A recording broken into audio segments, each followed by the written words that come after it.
وانشق البحار. إن الحمد لله نحمده ونستعينه ونستغفره ونعوذ بالله من شرور أنفسنا ومن سيئات أعمالنا من يهده الله فلا مضل له ومن يضلل فلا هادي له وأشهد أن لا إله إلا الله وحده لا شريك له وأشهد أن محمدا عبده ورسوله أما بعد.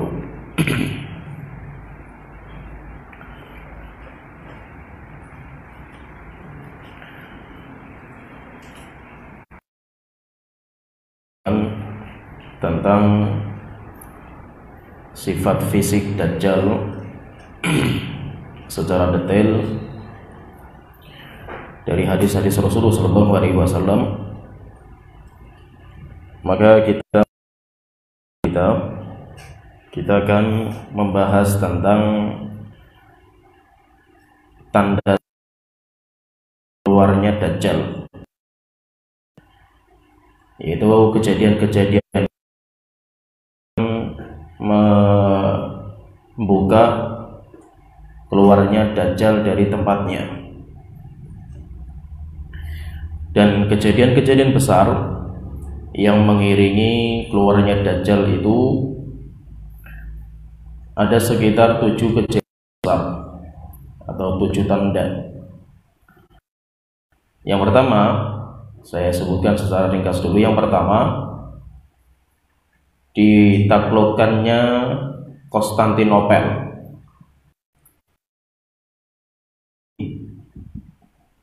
Nanti akan kita bahas hadis-hadis yang bicara masalah seperti ini. Jadi yang pertama, Konstantinopel, Istanbul yang ada di Turki.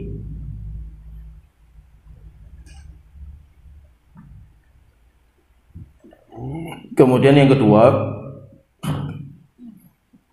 akan terjadi paceklik selama 3 tahun. Al-Qahd, yaitu paceklik, tidak turun air hujan. Akan terjadi paceklik, kekeringan, langit tidak turun air hujan sampai 3 tahun berkurang, air hujan itu berkurang selama 3 tahun.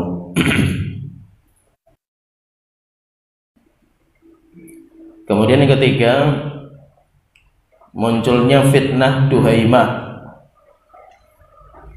Duhaimah yang dulu pernah kita jelaskan juga ketika bicara tentang Imam Mahdi.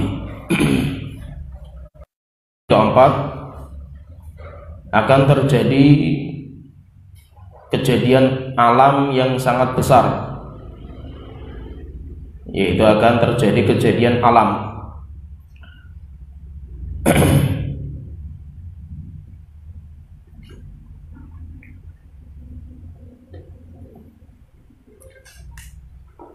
Yaitu di bumi itu nanti akan ada musibah yang besar sekali.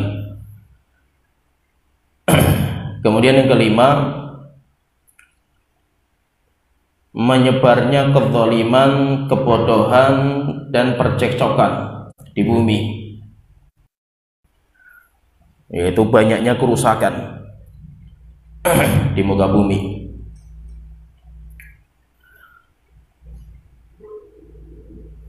Kemudian yang keenam, menyusutnya Danau Tiberias. Menyusutnya Danau Tiberias.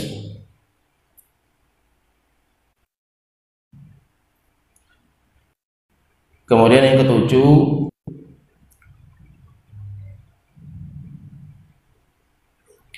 kebun peisan sudah tidak berbuah. Kebun korma peisan sudah tidak berbuah.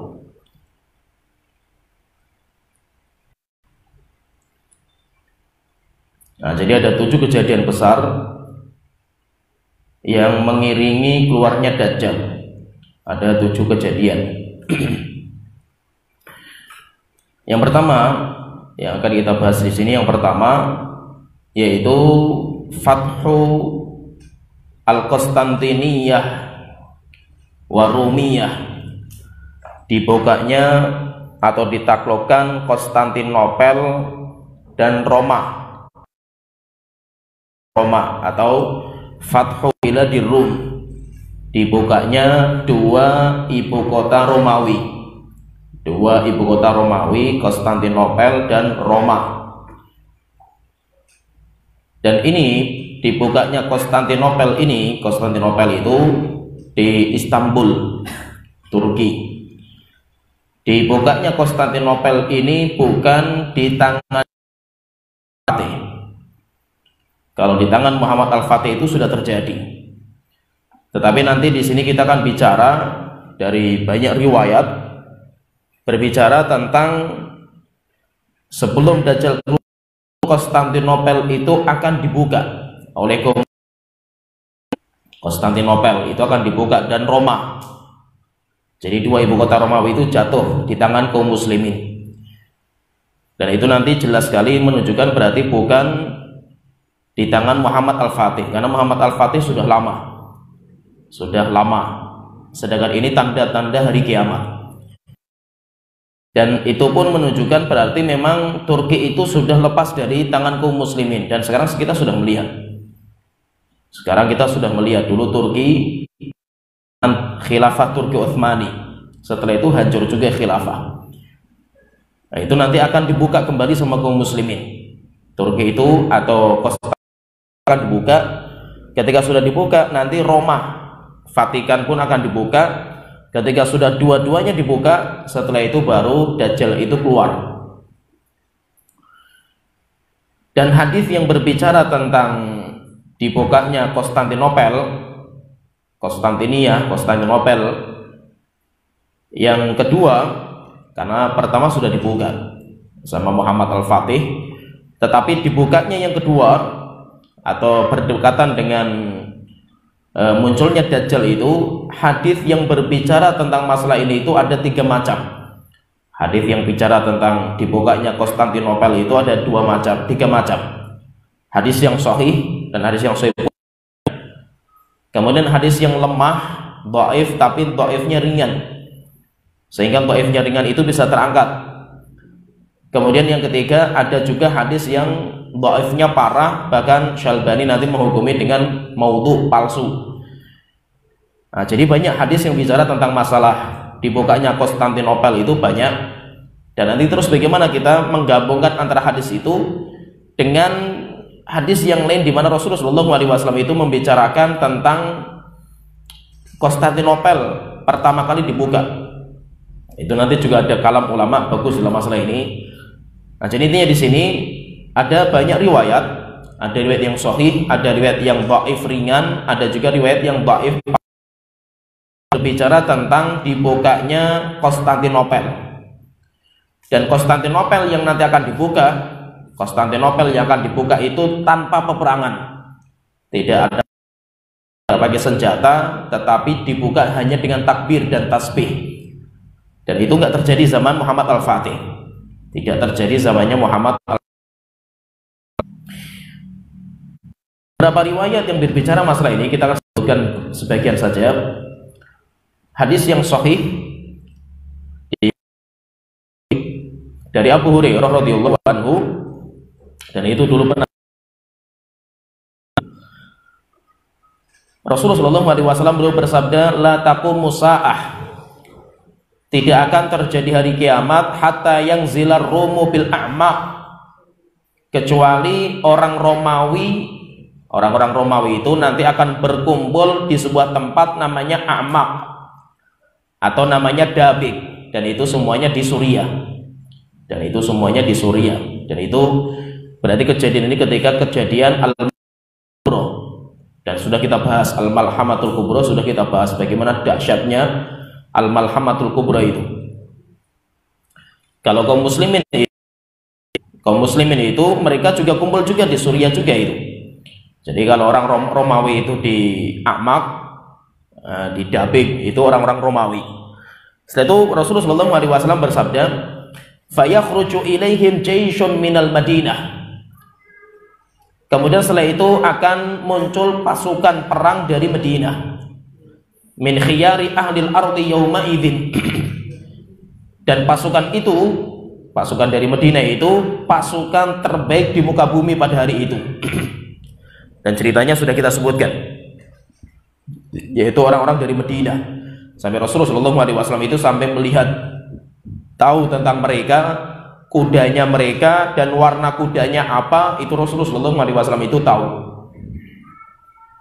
Fa idza tasafu, jika dua pasukan ini sudah bertemu, yaitu pasukan dari Madinah ketemu dengan pasukan dari Romawi. Qalatur Rum, akhirnya Romawi mengatakan, khallu bainana wa bainal ladzina sabaw minna nuqatilhum. Wahai orang-orang Madinah, kalian jangan ikut campur.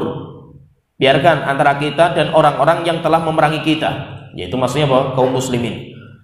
Kenapa? Karena terjadi peperangan ini ketika dulunya itu kaum muslimin dan Romawi itu bersatu, suluh, mengadakan kesepakatan perjanjian damai untuk melawan musuh mereka berdua, musuhnya dari Persia.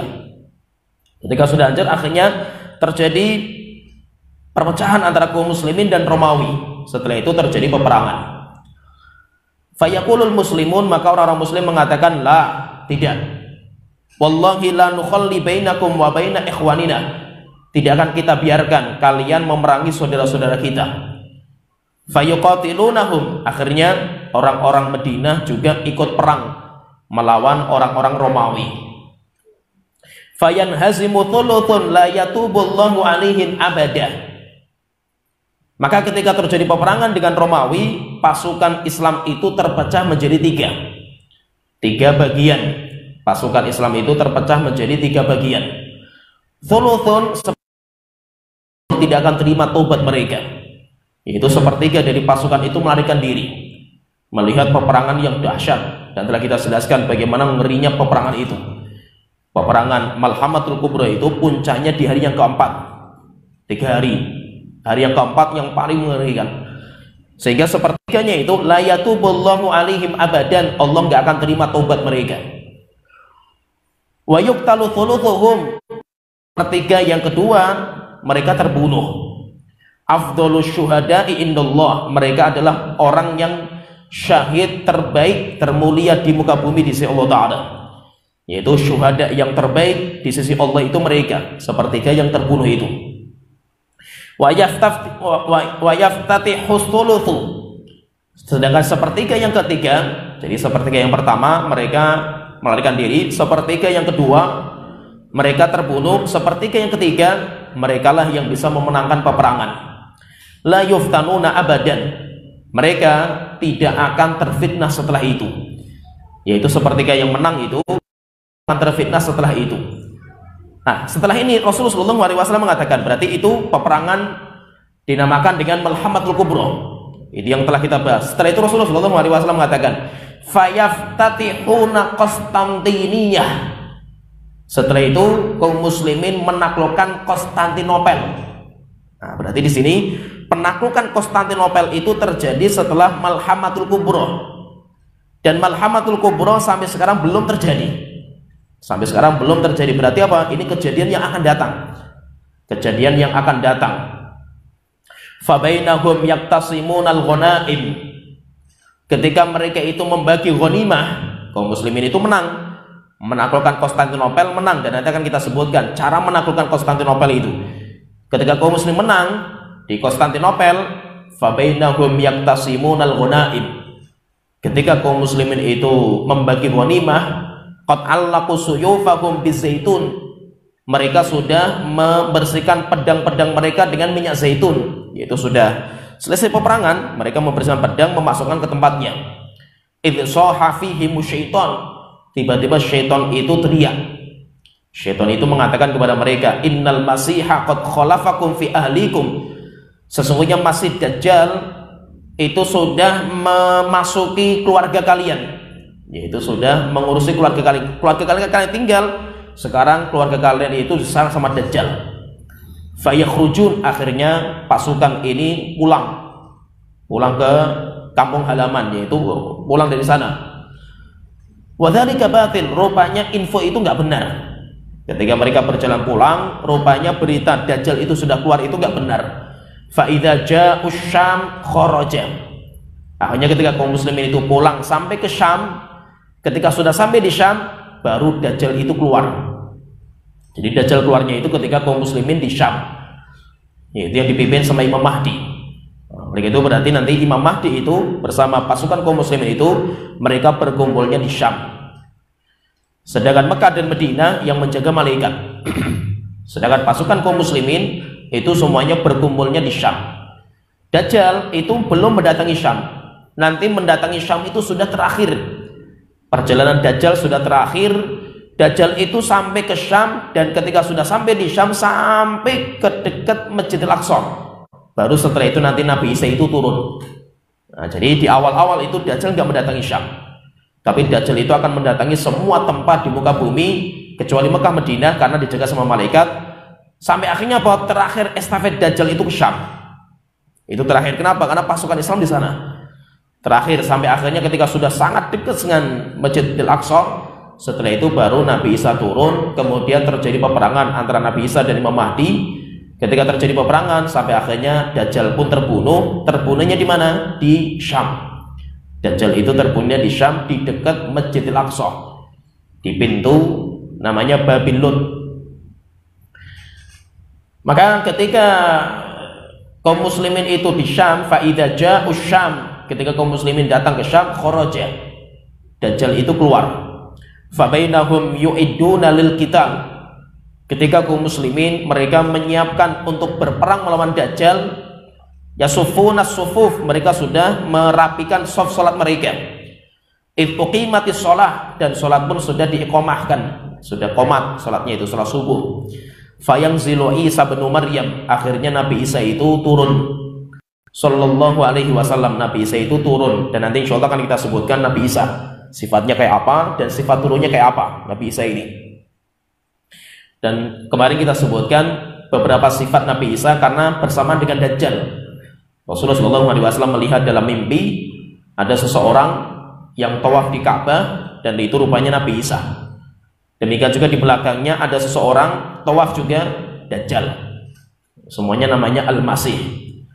Fa'ammahum, yaitu setelah itu sholat. Nabi Isa itu sholat bersama mereka. Fa'idha ra'ahu aduwallahi dzaba kama yadhubul milhu fil ma'. Ketika musuh Allah yaitu Dajjal itu melihat Nabi Isa, dzaba, Dajjal itu meleleh seperti garam yang ditaruh dalam air, meleleh. Falau tarakahu lan dzaba hatta yahlik. Jika seandainya Dajjal itu enggak dibunuh saja, cuma sekedar melihat Nabi Isa saja, itu Dajjal itu akan binasa, meleleh sampai hancur Dajjal itu. Walakin yaqtulhu Allahu biyadihi. Tetapi takdir Allah, Allah akan membunuh Dajjal dengan perantara tangannya Nabi Isa. Fayurihim damahu fi hirbatihi. Sampai akhirnya Dajjal itu nanti akan ditombak dengan tombaknya Nabi Isa, sampai tombaknya pun akan berlumuran darahnya Dajjal.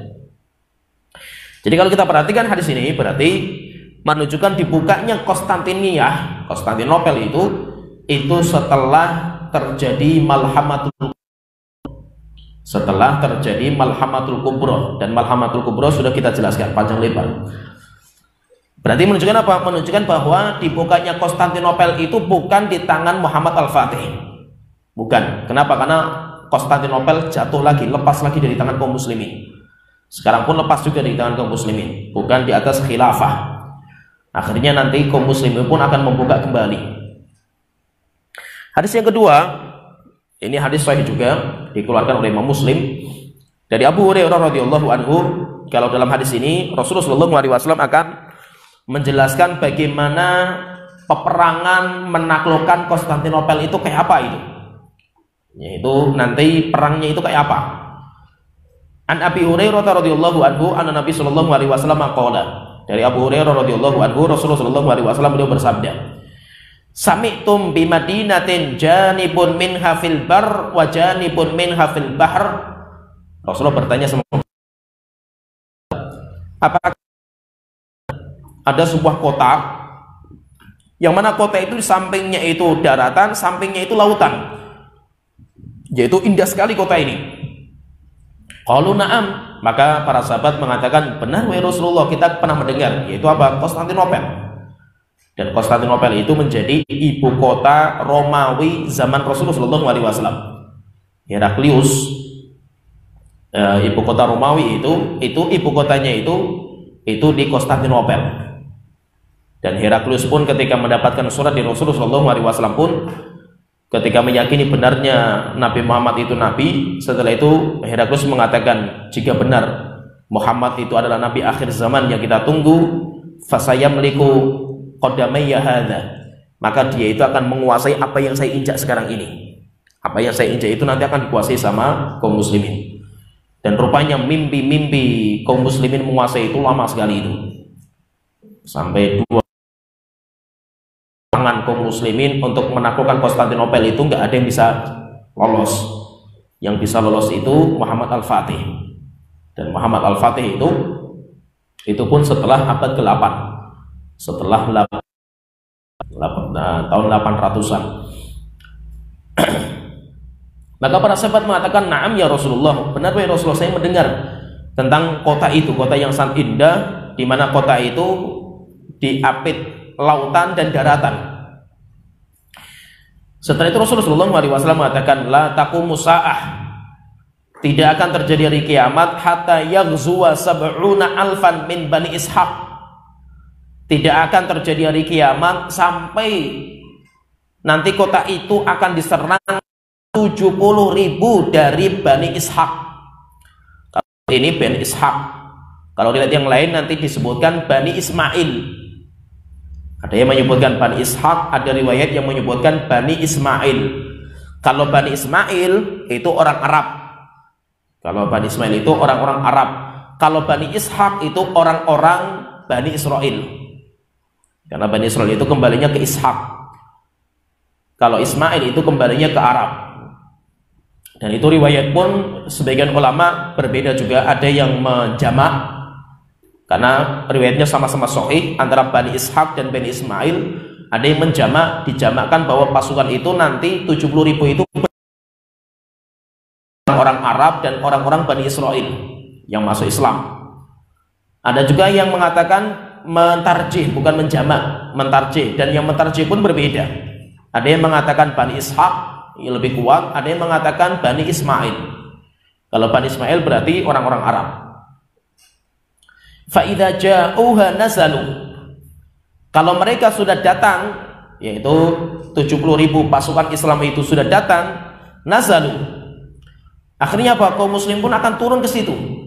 Yaitu kaum muslim pun nanti akan turun tinggal di situ. Falam yuqatilu bisilahin walam yarmu bisahmin. Kaum muslimin ketika menaklukkan kota itu, mereka tidak memerangi dengan pedang, mereka tidak melempar dengan panah. Nah, jadi peperangan itu apa? Peperangan itu tanpa alat peperangan, nggak ada alatnya. Yaitu peperangannya itu tanpa alat-alat berat. Qalu, para sahabat mengatakan, la ilaha illallah, Allahu akbar. Yaitu Rasulullah mengatakan, nanti kaum muslimin itu, mereka itu ketika datang ke tempat itu, mereka hanya mengatakan la ilaha illallah, Allahu akbar. Fayasqutu ahadu janibaiha alladzi fil bahri. Kaum muslimin ketika membaca la ilaha illallah Allahu akbar, maka tiba-tiba bangunan atau tembok benteng yang di sebelah lautan jebol, yaitu berjatuhan. Akhirnya apa? Akhirnya terbuka langsung. Tsumma yaqulu tsaniyata, kemudian yang kedua membaca lagi, membaca yang kedua la ilaha illallah Allahu akbar, fayasqutu janibuhal akhar. Kemudian benteng samping yang lainnya jebol juga itu, jatuh. Tsumma yaqulu tsalitsata la ilaha illallah Allahu akbar, fayufarraju lahum. Kemudian mengatakan yang ketiga la ilaha illallah Allahu akbar. Akhirnya apa? Kaum muslimin dibukakan. Kaum muslimin dibukakan, fayadkhuluha fayagnamu. Akhirnya mereka masuk kaum muslimin ke kota itu dan mereka mendapatkan ghanimah yang melimpah. Nah, berarti menunjukkan apa? Kaum muslimin itu untuk menaklukkan kota ini senjatanya cuma la ilaha illallah, Allahu akbar. Dan itu dibaca sama kaum muslimin 3 kali. Dibaca sama kaum muslimin 3 kali. Bacaan pertama itu menjebolkan benteng yang di lautan, yang di sebelah laut. Kemudian yang kedua menjebolkan benteng yang sebelahnya. Kemudian bacaan yang ketiga membukakan kaum muslimin. Akhirnya kaum muslimin masuk. Fabainama hum yaktasimunal ghanaim maghanim, ketika kaum muslimin sedang membagi ghanimah, idja'ahumus sharikh, tiba-tiba datang sharikh, yaitu orang-orang yang teriak dengan keras sekali, mengatakan faqala innad dajjal qad kharaja, sesungguhnya dajjal itu sudah keluar. In wayarji'un, akhirnya kaum muslimin meninggalkan semua ghanimah mereka. Kemudian apa? Mereka berbondong-bondong pulang. Kenapa? Untuk menyelamatkan keluarga mereka, untuk menyelamatkan keluarga mereka dari dajjal. Rawahu Muslim, hadis ini dikeluarkan oleh Imam Muslim. Jadi nanti dibahas panjang lebar di sini oleh para ulama, tapi kita nggak mungkin membahas panjang lebar tentang tarjih atau bagaimana merojihkan atau menyikapi tentang khilaf perbedaan riwayat antara Bani Asfar dan Bani Ishaq dan Bani Ismail. Itu nanti panjang, para ulama membahas panjang lebar masalah ini. Tetapi intinya kaum muslimin itu nanti jumlahnya pasukan itu yang akan menyerang Konstantinopel itu jumlahnya 70.000. Kaum muslimin itu jumlahnya 70.000. Dan nanti kalau kita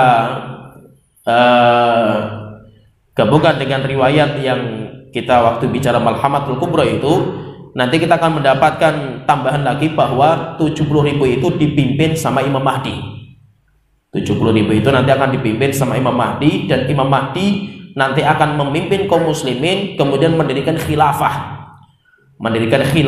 ala minhaji nubuwah, dan itu fase yang kelima. Sedangkan kita sekarang itu kita di fase yang keempat, dan kita sudah di puncaknya fase yang keempat. Maka jangan kaget kalau kita mendapatkan pemimpin zalim itu kan memang fasenya. Dulu pernah saya sebutkan bahwa kaum muslimin itu nanti akan dipimpin oleh 5 fase kepemimpinan. Itu akan dipimpin atau fase yang akan mereka jalani itu ada 5. Yang pertama nubuwah, kenabian, yang memimpin langsung Rasulullah SAW. Setelah Rasulullah meninggal dunia diganti khilafah ala minhaji nubuwah, khulafaur rasyidin 30 tahun. Setelah itu hilang, setelah itu mulukun agud, atau dalam riwayat mengatakan muluk wa fihim rahmah, kerajaan yang masih ada rahmat dan kasih sayang, masih ada kuat, Islamnya masih kuat, raja. Dan raja pertama itu Muawiyah. Setelah itu yang keempat mulukun jabariyah, raja-raja yang zalim, raja-raja yang zalim, yang hati mereka hati syaitan dalam jasad manusia. Itu yang keempat. Keempat nanti habis, setelah itu akan muncul khilafah ala minhaji nubuwah, seperti zamannya Khulafaur Rasyidin, dan itu Imam Mahdi. Nah sekarang kalau kita itu di fase yang keempat. Dan itu sudah kelihatan jelas sekali itu kezaliman yang dirasakan sama kaum muslim itu di mana-mana. Sehingga kaum muslimin di mana-mana dizalimi oleh para penguasa. Di mana saja itu. Itu menunjukkan apa? Menunjukkan memang kita itu sudah fase di 4. Maka sering saya sebutkan zalim itu pilihannya cuma 2. Tidak ada yang ketiga. Yang pertama, sabar akan kezaliman mereka. Ini yang pertama, pilihan yang pertama. Kita hidup pada kezaliman, iya kita dizalimi. Tapi yang pertama pilihan kita sabar. Kalau kita nggak sabar, akan ada pilihan yang kedua. Kalau nggak sabar, berarti pilihan kedua akan muncul pemimpin yang lebih zalim lagi. Jadi cuma 2 pilihannya itu. Kita sabar terhadap kezaliman penguasa yang sudah ada sekarang ini. Kalau kita nggak sabar, kita kudeta, kita lawan, akhirnya apa? Nanti akan muncul pemimpin yang lebih zalim dari itu. Sedangkan pilihan yang ketiga nggak ada.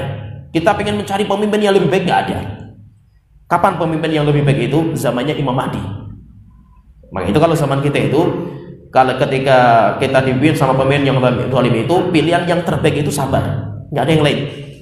Oleh itu kalau kita membaca sabda Rasulullah SAW itu, ketika berbicara masalah pemimpin yang zalim, pasti Rasulullah mengatakan sabar. Isma' wa ati, taat dan patuh. Walaupun pemimpin zalim, mukul punggung kamu, merampas harta kamu, sabar. Sabar. Kalau kamu pengen mengambil harta kamu, menuntut harta kamu, hak kamu, minta sama Allah Ta'ala, jangan minta sama pemimpin. Kenapa Rasulullah SAW itu kok hanya mengatakan sabar, taat, patuh?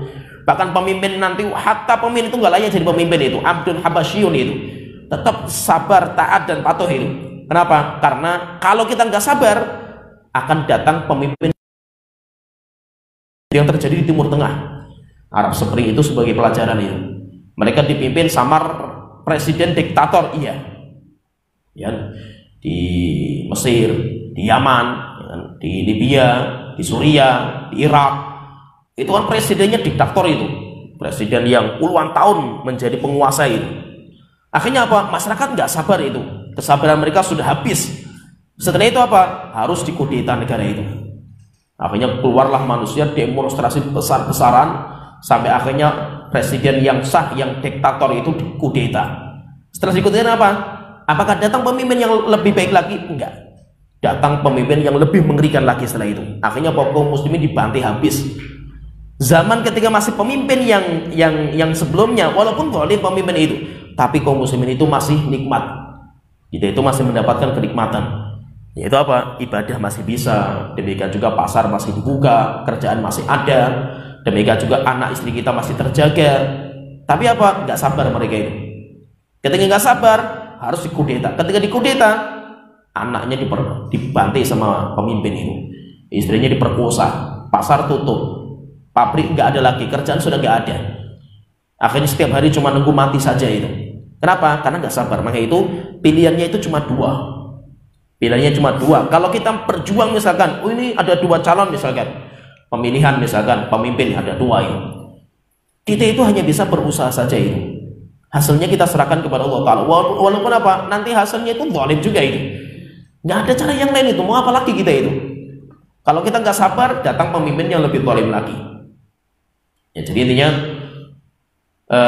Rasulullah SAW ini beliau sudah menyebutkan tentang nanti kaum muslimin itu nanti akan menyerang Konstantinopel itu, dan Konstantinopel itu diserang sama 70.000 dari Bani Ishaq, atau dalam riwayat dari Bani Ismail. Kemudian hadis yang selanjutnya, ini hadis sahih juga.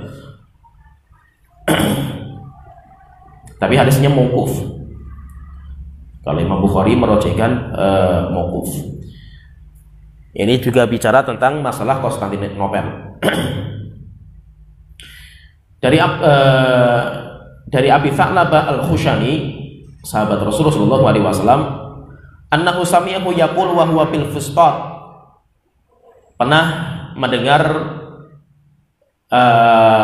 Abu Tha'labah itu sedang di sebuah kemah, di kemah fi khilafati Muawiyah, di zaman khilafahnya Muawiyah. Wa kana Muawiyah tu akhzan nasal Konstantiniyata, dan waktu itu Muawiyah itu sedang memotivasi kaum muslimin untuk menyerang Konstantinopel, dan itu pasukan pertama yang dikirim sama kaum muslimin untuk ke Konstantinopel itu zamannya Muawiyah. Sedangkan zamannya Khulafaur Rasyidin belum sampai ke Konstantinopel, belum sampai. Ya, kenapa? Karena masih panjang perjalanan sampai ke Konstantinopel, itu masih jauh sekali itu. Nah, jadi belum sampai. Kalau zaman Umar itu baru sampai ke Syam, belum sampai sampai ke Eropa, belum masuk. Sedangkan zaman Utsman bin Affan, zaman Utsman luar biasa itu, kekuasaan kaum muslimin luar biasa itu. Tetapi setelah itu apa? Beliau pun terbunuh juga kaum muslimin. Zamannya Ali bin Abi Thalib, zaman beliau itu kebanyakan beliau mengurusi dalam negeri. Kenapa? Karena peperangan antar kaum muslimin. Sehingga apa? Sehingga zaman Ali untuk melebarkan kaum muslimin itu kekuasaannya itu hampir sedikit sekali itu. Kenapa? Karena beliau mengurusi dalam negerinya. Kemudian setelah Ali bin Abi Thalib meninggal dunia, ganti dengan anaknya Hasan. Hasan pun juga enggak, karena kondisi masih berat. Terjadi perpecahan kaum muslimin itu masih kuat zaman itu. Akhirnya ketika zaman Muawiyah, kaum muslimin dipimpin sama satu pemimpin, sudah selesai, perpecahan sudah enggak ada lagi itu. Akhirnya di zaman itu baru terjadi peluasan besar-besaran terhadap negeri Islam.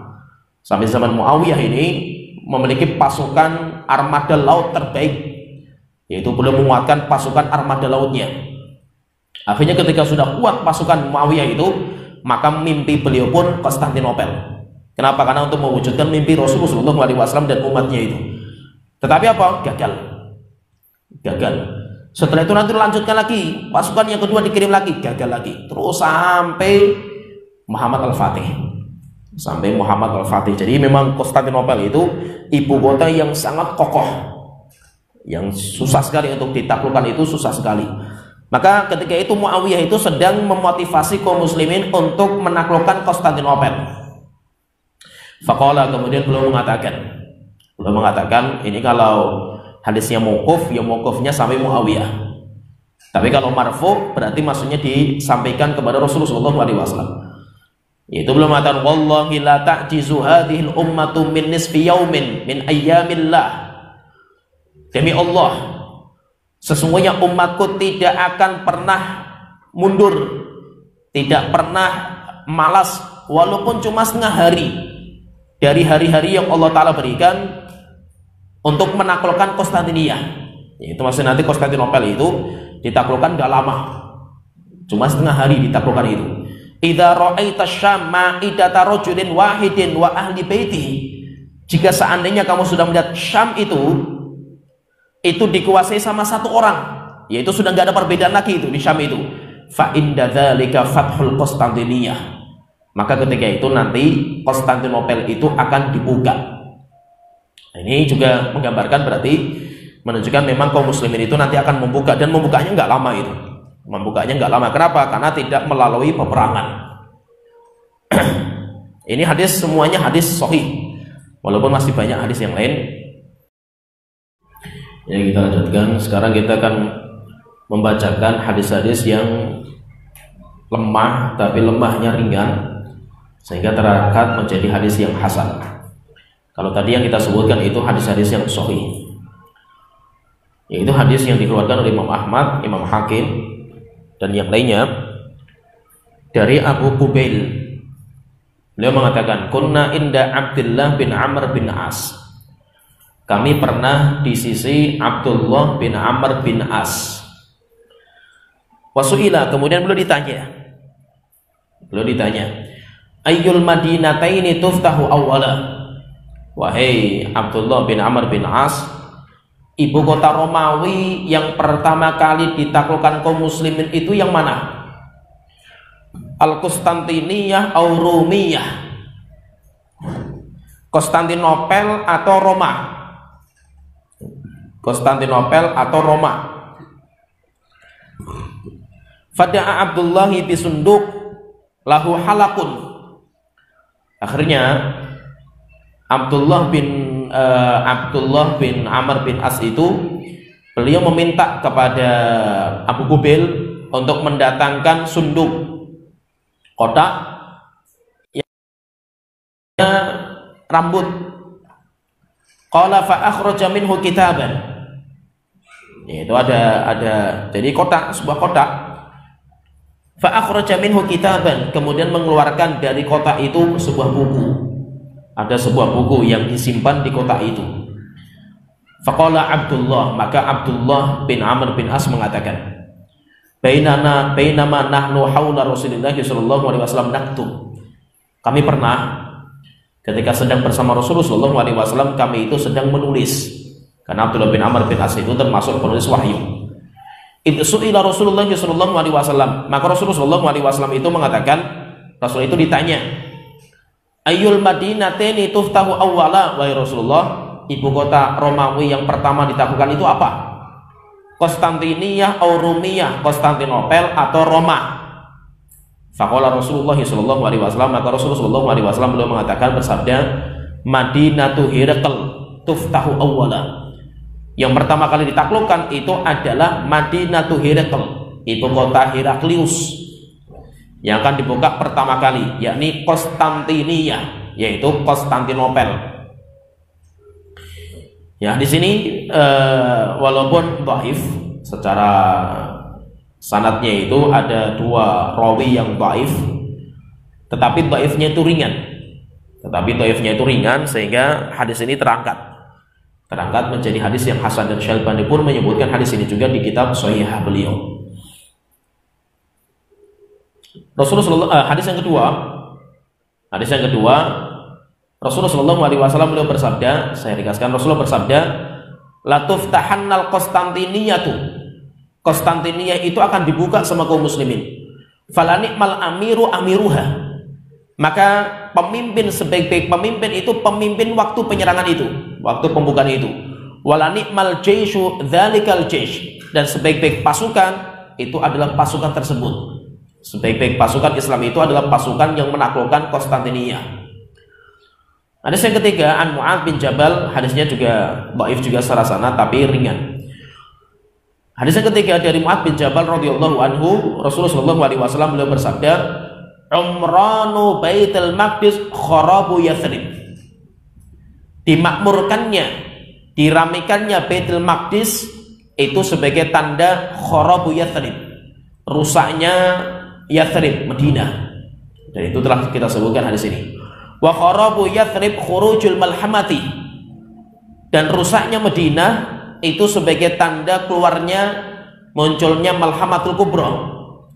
Wa khurujul malhamati fathu Konstantiniyah. Dan keluarnya atau munculnya Malhamatul Kubra sebagai bukti atau sebagai tanda dibukanya Konstantinopel.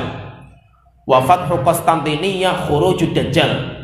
Dan dibukanya Konstantinia sebagai tanda keluarnya Dajjal. Nah, berarti menunjukkan di sini Rasul itu menyebutkan ada 4 tartib, ada 5. Pertama, umron Baitul Maqdis, diramaikan, dimakmurkannya Baitul Maqdis. Yang kedua, kharabu Yathrib, Madinah itu akan kacau, akan rusak Madinah itu. Kemudian yang ketiga, khurujul malhamah, munculnya Malhamatul Kubra. Kemudian yang keempat, fathu Konstantinia, dibukanya Konstantinopel. Kemudian yang kelima, khurujud Dajjal, keluarnya Dajjal. Berarti keluarnya Dajjal itu dengan dibukanya Konstantinia. Dalam hadis yang lain, hadis yang keempat dari Mu'adz bin Jabal radhiyallahu anhu, Rasulullah sallallahu alaihi wasallam bersabda, al-malhamatul kubra wa fathul Konstantinia wa khurujud Dajjal fi sab'ati ashhur. Nah, coba ini lebih bagus lagi, lebih detail lagi itu. Rasulullah mengatakan malhamatul kubra, kan tadi ada 5. Tadi kan ada 5 lah. 3 kejadian besar, malhamatul kubra, dibukanya Konstantinopel, khurujnya Dajjal fi sab'ati ashhur, masanya 7 bulan. Masanya itu 7 bulan. Jadi 3 kejadian besar itu, 3 kejadian besar kalau diramaikan Baitul Maqdis itu zamannya Imam Mahdi. Kemudian setelah itu ketika Imam Mahdi meramaikan Baitul Maqdis karena puncak Islamnya di sana, di Syam. Setelah itu apa? Akhirnya Madinah sepi. Kenapa? Karena di sana makmur, sepi. Kalau itu nggak masuk hitungan. Setelah itu baru Malhamatul Kubra muncul, dibukanya Baitul Maqdis, Konstantinopel. Setelah itu yang ketiga, keluarnya Dajjal. Nah, 3 kejadian besar ini itu terjadi dalam kurun 7 bulan.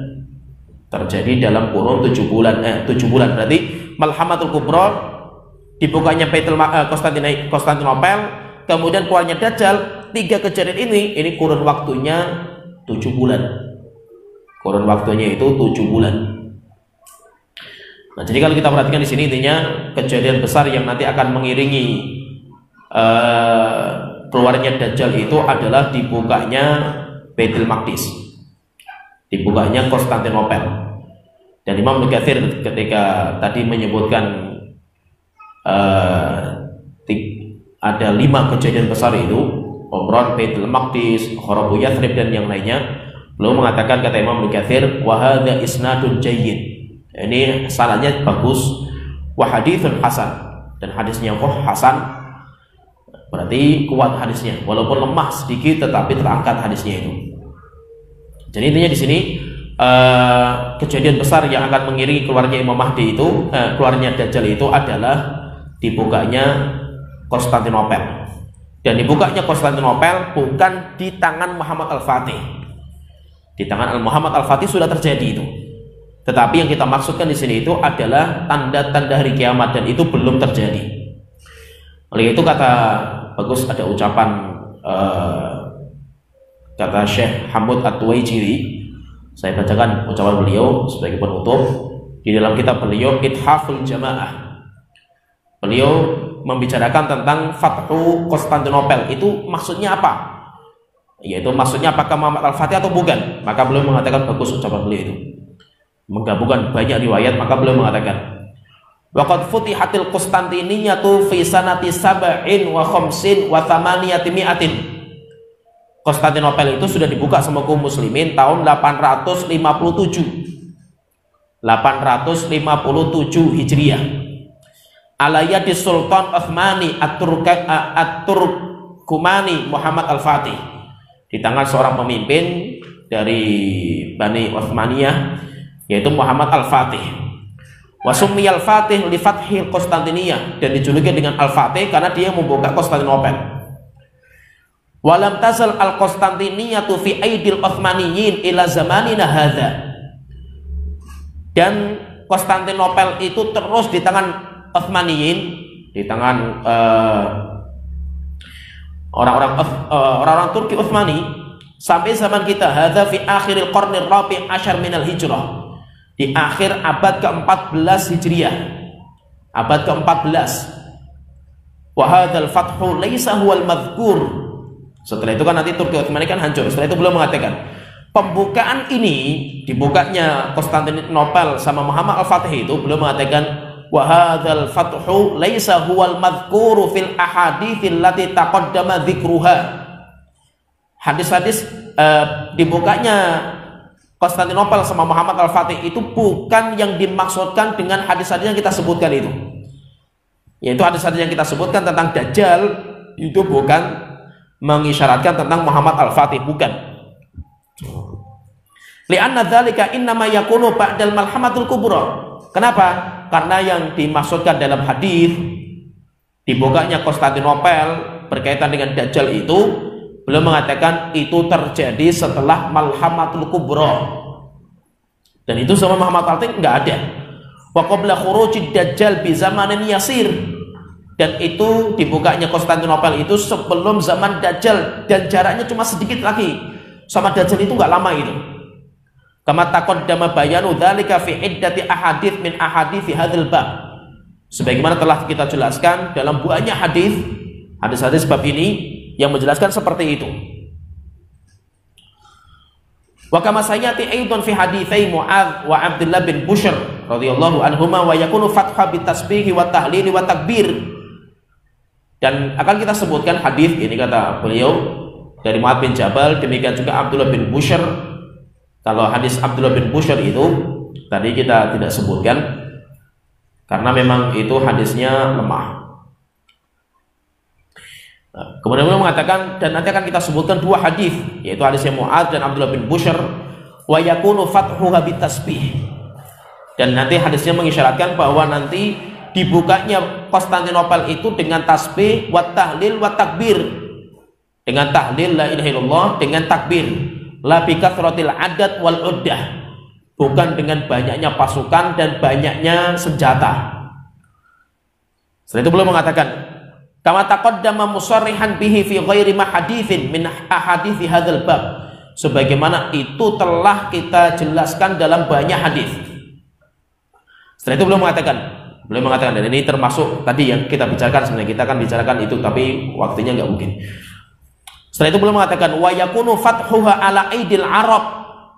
Nah, ini kata beliau itu, la aidi Turkiman. Beliau mengatakan, dan yang membuka Konstantinopel itu orang Arab, bukan orang-orang Turki. Karena orang-orang Turki kan orang-orang Eropa, bukan orang-orang Turki yang akan membuka itu, tetapi yang akan membuka itu adalah orang-orang Arab. Kalau orang Arab berarti kan Bani Ismail. Kama yadullu dzalika qauluhu fi hadits Amr bin Auf radhiyallahu anhu. Macam setelah itu beliau menyebutkan hadis yang tadi juga kita telah sebutkan.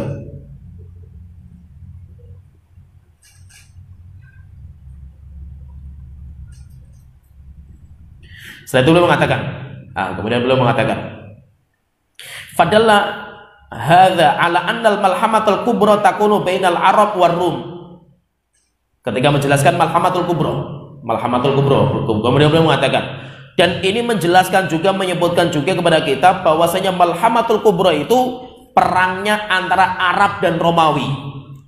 Perang antara Arab dan Romawi. Maksudnya apa? Yang menaklukkan Konstantinopel itu nanti orang Arab, bukan orang-orang Turki, Utsmani, bukan. Walladzina yubashshiruna al-qital fil malhamatul kubra humul ladzina yaftahuna al-Konstantiniyah. Dan pasukan yang memerangi orang Romawi dalam malhamatul kubra, menang mereka nantinya akan menaklukkan Konstantinopel. Wa amirul jayshil ladzi yaftahuha fi akhir zaman inda khurujid dajjal huwal mamduhu huwa wa jayshuhu. Sedangkan pemimpin yang terpuji, ni'mal amiru amiruha, sebaik-baik pemimpin itu pemimpin waktu itu, dan sebaik-baik pasukan waktu itu juga bukan Muhammad Al-Fatih dan bukan pasukannya, bukan. Kenapa? Karena itu berbicara tentang pasukan yang memerangi Romawi dalam Malhamatul Kubra, dan pemimpin terbaik waktu itu ya pemimpin yang memegang pasukan itu. Nah, jadi intinya di sini berarti menunjukkan intinya yang memerangi Konstantinopel itu nanti orang Arab. Setelah itu beliau mengatakan terakhir, beliau mengatakan wal maksudu hahuna. Setelah panjang lebar beliau menyebutkan banyak riwayat juga. Setelah itu beliau mengatakan, yaitu Syekh Hamud At-Tuwaijiri, beliau mengatakan wal maksudu hahuna tanbihu ala annal fathal munawwah bi dzikrihi fi ahadithi hadzal bab lam yaqa ilal an. Intinya kita sebutkan pembahasan di sini untuk memberikan peringatan bahwasanya penaklukan yang telah disebutkan di dalam hadis kaum muslimin akan menaklukkan Konstantinopel itu sampai sekarang belum terjadi. Sampai sekarang belum terjadi. Fasayaqa'u fi akhir zaman inda khurujid dajjal, dan nanti itu akan terjadi di akhir zaman bersamaan dengan keluarnya Dajjal. Wa man hamala dzalika ala ma waqa'a fi sanati 57 wa 800. Setelah itu beliau mengatakan ini, memperingatkan anggapan keliru sebagian orang tentang bukanya Konstantinopel itu dibawa kepada zamannya Muhammad Al-Fatih. Maka beliau mengatakan, maka siapa saja yang membawa hadis-hadis dibukanya Konstantinopel kepada kejadian tahun 857, yaitu zamannya Muhammad Al-Fatih, faqad akhta, orang itu telah keliru, wa takallafa ma la ilma lahu bihi, dan dia telah takalluf, berlebihan terhadap sesuatu yang dia nggak punya ilmunya. Maka itu berarti apa? Berarti pembicaraan tentang Konstantinopel dibuka itu tidak bisa dibawa kepada Muhammad Al-Fatih. Walaupun Muhammad Al-Fatih pun luar biasa, tetapi hadis-hadis yang berbicara tentang dibukanya Konstantinopel berkaitan dengan keluarnya Dajjal. Berkaitan dengan keluarnya Dajjal, dan itu bukan zamannya Muhammad Al-Fatih. Maka beliau mengatakan siapa yang membawa hadis masalah dibuka Baitul Maqdis Konstantinopel kepada Muhammad Al-Fatih, maka orang itu telah keliru. Orang itu telah keliru pendapatnya itu. Walaupun nanti Syalbani itu di dalam kitab As-Shahihah ketika menyebutkan hadis tadi, Rasulullah ditanya itu ayyul madinataini tuftahu awwala, ibu kota Romawi yang pertama ditaklukkan itu yang mana, Konstantinopel atau Rumiyah? Maka Rasulullah mengatakan Konstantinopel, Madinatul Hirqal. Beliau pun menyebutkan Konstantinopel itu yang dimaksudkan kalau dalam hadis ini itu adalah di tangannya Muhammad Al-Fatih, di tangan Muhammad Al-Fatih. Tetapi itu pun hadis itu pun nggak menyebutkan tentang Dajjal. Hadis itu tidak menyebutkan tentang Dajjal. Jadi intinya kalau hadis dibukanya Baitul Maqdis yang berkaitan dengan Dajjal, ada kaitan dengan Malhamatul Kubra, itu bukan di zaman Muhammad Al-Fatih. Sampai di sini. Jadi intinya kejadian besar yang akan terjadi mengiringi keluar Dajjal itu adalah dibukanya Konstantinopel, dan itu belum terjadi. Itu belum terjadi dan akan terjadi. Ya, sampai di sini wa akhiru da'wana alhamdulillahirabbil alamin, sallallahu alaihi Muhammad wa ala alihi washabihi ajmain. Yuk salurkan donasi Anda untuk Pondok Pesantren Darussalam ke nomor rekening ini. Syukron jazakumullahu khairan.